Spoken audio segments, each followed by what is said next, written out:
Assalamualaikum warahmatullahi wabarakatuh. Perkenalkan, saya Hikmah Yulianti dengan NIM C1C021058 dari R9 Akuntansi. Nah, pada kesempatan kali ini saya akan menjelaskan mengenai konsep keperilakuan dari psikologi dan psikologi sosial. Baik, yang pertama adalah sikap. Nah, sikap ini adalah suatu hal yang mempelajari mengenai seluruh tendensi tindakan, baik yang menguntungkan maupun yang kurang menguntungkan, tujuan manusia, objek, gagasan, atau situasi. Nah, istilah objek dalam sikap itu digunakan untuk memasukkan semua objek yang mengarah pada reaksi seseorang. Sikap itu tidak sama dengan nilai, tetapi keduanya saling berhubungan. Sikap ini telah dipelajari, dikembangkan dengan baik dan sukar diubah. Orang-orang biasanya memperoleh sikap dari pengalaman pribadi, orang tua, panutan, dan kelompok sosial.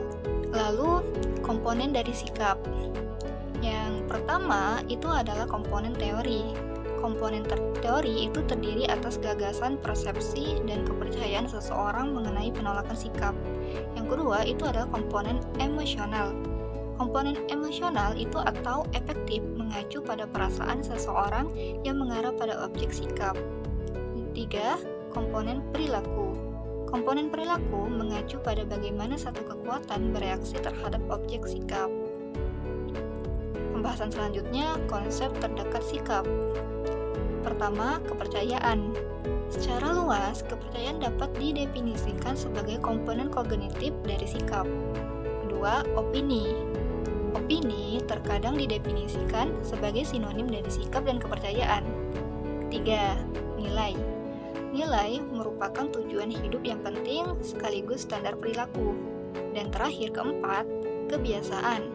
Kebiasaan merupakan ketidakbimbangan, respon otomatis, dan pengulangan pola dari respon perilaku. Lalu di sini ada fungsi sikap. Apa sih fungsinya? Jadi sikap memiliki 4 fungsi utama, yaitu pemahaman, kebutuhan akan kepuasan, ego yang defensif, dan ungkapan nilai. Kemudian pembahasan selanjutnya, sikap dan konsistensi. Riset umumnya telah menyimpulkan bahwa orang-orang mengusahakan konsistensi antara sikap-sikapnya serta antara sikap dan perilakunya. Lalu, formasi sikap dan perubahan. Formasi sikap mengacu pada pengembangan suatu sikap yang mengarah pada suatu objek yang tidak ada sebelumnya. Sedangkan perubahan sikap mengacu pada substitusi sikap baru bagi seseorang yang telah ditangani sebelumnya. Nah, di sini ada beberapa teori terkait dengan sikap. Ada 6 teori. Teori pertama, teori perubahan sikap. Teori perubahan sikap dapat membantu memprediksikan pendekatan yang paling efektif.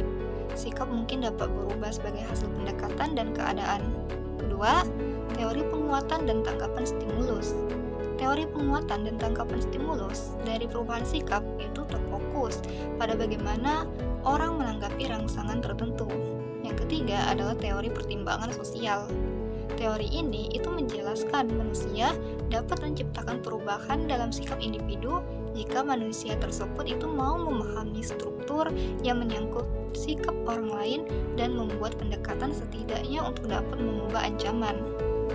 Teori yang keempat, konsistensi dan teori perselisihan. Teori ini dibuat untuk menyadari inkonsistensi antara sikap dan perilaku, sehingga mereka termotivasi untuk mengoreksi inkonsistensi tersebut dengan mengubah sikap maupun perilaku ke arah yang lebih baik. Kemudian yang kelima, teori disonansi kognitif. Teori ini menjelaskan hubungan antara sikap dan perilaku. Disonansi dalam hal ini berarti adanya suatu inkonsistensi. Yang keenam adalah teori persepsi diri. Teori persepsi diri menganggap orang-orang mengembangkan sikap berdasarkan pada bagaimana mereka mengamati dan menginterpretasikan perilaku mereka sendiri. Lalu pembahasan selanjutnya ada motivasi nih. Nah, motivasi adalah proses yang dimulai dengan definisi fisiologis atau psikologis yang menggerakkan perilaku atau dorongan yang ditujukan untuk tujuan insentif. Motivasi itu adalah suatu konsep penting untuk perilaku angkutan, karena efektivitas organisasional bergantung pada orang yang membentuk sebagaimana karyawan mengharapkan untuk dibentuk. Lalu persepsi. Nah, persepsi adalah bagaimana orang-orang melihat atau menginterpretasikan peristiwa, objek, serta manusia. Jadi persepsi ini, setiap individu mengenai suatu objek atau peristiwa itu sangat bergantung pada kerangka ruang dan waktu yang berbeda. Perbedaan tersebut itu disebabkan oleh dua faktor. Yang pertama, faktor dalam diri seseorang atau aspek kognitif. Dan yang kedua adalah faktor dunia luar atau aspek stimulus visual. Nah, di sini ada rangsangan fisik versus kecenderungan individu. Orang-orang itu merasakan dunia ini dengan cara berbeda karena persepsi itu bergantung pada rangsangan fisik dan kecenderungan individu tersebut. Kedua, pilihan, organisasi, dan penafsiran rangsangan. Persepsi itu adalah proses dalam pemilihan, pengorganisasian, penginterpretasian, serta rangsangan. Nah, pilihan ini untuk merasakan sesuatu secara khas itu tergantung pada rangsangan yang dialami, harapan dan alasan dari individu yang bersangkutan. Lalu, keterkaitan persepsi bagi para akuntan. Nah, para akuntan perilaku itu dapat menerapkan pengetahuan persepsi terhadap banyak aktivitas organisasi. Misalnya, dalam evaluasi kinerja, cara penilaian atas seseorang mungkin itu dipengaruhi oleh ketelitian persepsi si penilai.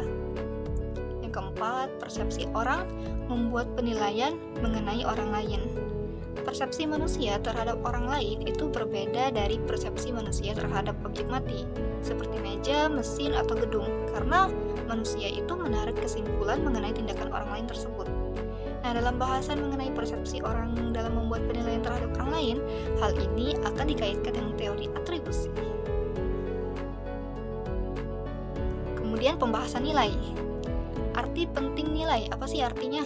Jadi dalam mempelajari perilaku dalam organisasi, nilai itu dinyatakan penting karena nilai meletakkan dasar untuk memahami sikap serta motivasi dan karena nilai mempengaruhi persepsi manusia. Kemudian di sini ada nilai dan dilema etika. Jadi secara umum, permasalahan profesi akuntan itu disebabkan oleh masalah yang berhubungan dengan kemerosotan standar etika. Dengan diketahuinya fakta ini, itu nilai-nilai dari profesi akuntan hendaknya mempunyai kaitan yang berarti pada seluruh iklim etika di dalam suatu organisasi. Kemudian pembahasan pembelajaran. Nah, pembelajaran itu adalah proses di mana perilaku baru diperlukan. Pembelajaran terjadi sebagai hasil dari motivasi, pengalaman, dan pengulangan dalam merespon situasi. Kombinasi dari motivasi, pengalaman, dan pengulangan dalam merespon situasi ini itu terjadi dalam 3 bentuk. Yang pertama, pengaruh keadaan klasik. Yang kedua, bentuknya pengaruh keadaan operan. Yang ketiga adalah pembelajaran sosial. Selanjutnya ada kepribadian.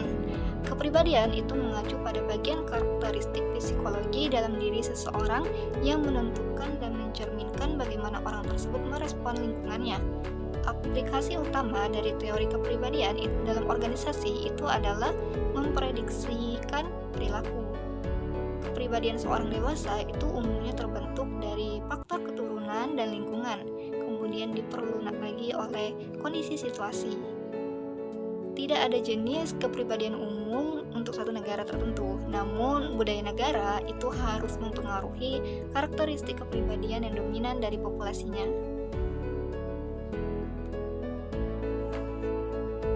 Baiklah, sekian penjelasan saya mengenai konsep keperilakuan dari psikologi dan psikologi sosial. Lebih kurangnya saya mohon maaf. Assalamualaikum warahmatullahi wabarakatuh.